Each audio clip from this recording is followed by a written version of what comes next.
रिश्ते में तो उस महिला का वो बेटा था, मगर इरादा बहुत ही घिनौना था। उसके जहन में लालच घर कर गया था और धीरे धीरे ये लालच उस पर इस कदर हावी होता चला गया कि अपने ही हाथों से उसने हर रिश्ते को तार तार कर दिया। उस कातिल ने हाथों में अपनी सगी मां की गर्दन पकड़ी, जहन में मां की हत्या करने की पूरी साजिश रची और फिर रातों रात उस दरिंदे ने हैवानियत की हर हद को पार कर दिया। जायदाद के लालच में वो औलाद इस कदर अंधी हो गई कि मां की हत्या का मंसूबा रच डाला और फिर साजिश को सच साबित कर डाला। लाश के साथ एक रात बिताई, मगर जुर्म के 4 दिन गुजरने के बाद उस कलयुगी औलाद का सियाह सच सामने आ गया। जायदाद के लिए कातिल बनी औलाद। बेटे ने खुद घोट दिया मां का गला। हत्या के बाद लाश के साथ बिताई रात। जंगलों में मिला मां का बेजान जिस्म। जमीन, पैसा, झगड़ा और रिश्ता खतरा खतरा। कोट पैंट पहनकर खाकी के पीछे खामोशी से खड़े इस शख्स की आंखों में ना हया है और ना ही इसके चेहरे पर अपने जुर्म का एहसास। बेशर्मी से मुर्दा हो चुकी आंखों को उठाए खड़े इस शातिर के गुनाह को अगर आप सुनेंगे तो आपका कलेजा भी फट पड़ेगा। मां के हत्यारे इस दरिंदे बेटे के जुर्म को अगर समझना है तो समय को 96 घंटे पीछे लेकर जाना होगा।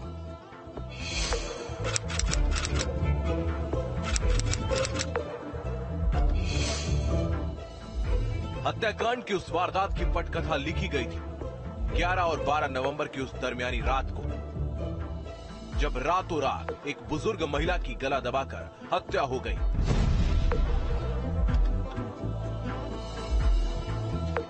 लाश की तलाश खत्म हुई गाजियाबाद में भोजपुर इलाके के जंगलों के अंदर, जहां झाड़ियों और पेड़ों के बीच गुजरते हुए चंद कदम चलने के बाद पुलिस उस महिला के बेजान जिस्म तक पहुंची। मगर सवाल यही था कि कत्ल किसने किया।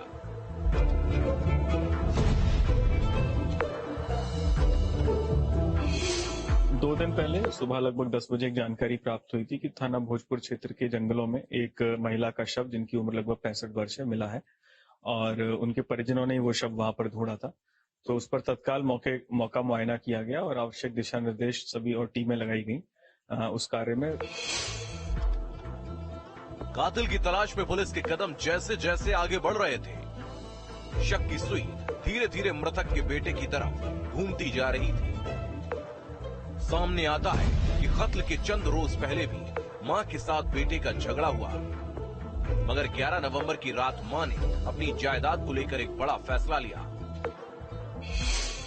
जब लोकल जानकारी जुटाई गई गांव से तो ये पता चला कि कुछ दिन पहले माँ बेटे में कुछ विवाद भी हुआ था। उस बात को और पड़ताल की गई तो उसमें ये पता लगा कि इसके द्वारा अपनी माँ से ऑटो की मांग की जा रही थी कि माँ एक ऑटो खरीदवा दे, लेकिन माँ ने उसको मना कर दिया था।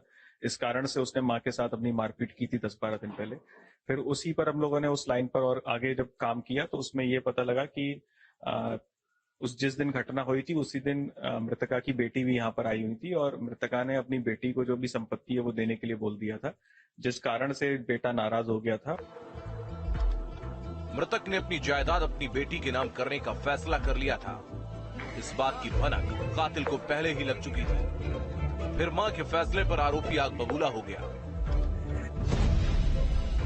जिसके बाद आरोपी ने पहले गला दबाकर अपनी मां को मौत के घाट उतार दिया और फिर एक रात लाश को घर के अंदर ही छिपा कर रखा।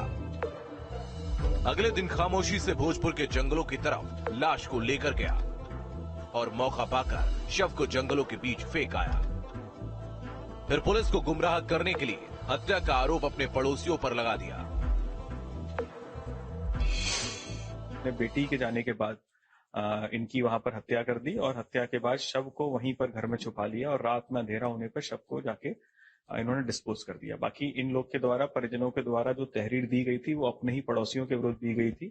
उनकी झूठी नामजदगी की गई थी ताकि उनको फंसाया जा सके और इनकी उनसे रंजिश चल रही थी।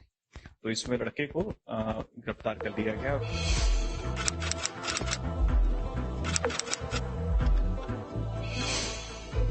11 नवंबर को हुए हत्याकांड की तफ्तीश के 48 घंटे गुजरने के साथ ही कातिल के गिरेबान तक कानून का शिकंजा पहुंच गया। जायदाद के लालच में मां को मौत की नींद सुलाने वाला वो कलयुगी बेटा अब सलाखों के पीछे पहुंच चुका है। मगर गिरफ्तारी के बाद भी बेहयाई से मुंह उठाए खड़े उस हत्यारे के चेहरे पर अपने जुर्म के एहसास का नामो निशान नहीं है। गाजियाबाद पुलिस ने इस हत्या का खुलासा कर दिया है। इस हत्या में शामिल महिला का बेटा ही था जिसने महिला को मौत के घाट उतारा था। गाजियाबाद से सोनू अरोड़ा।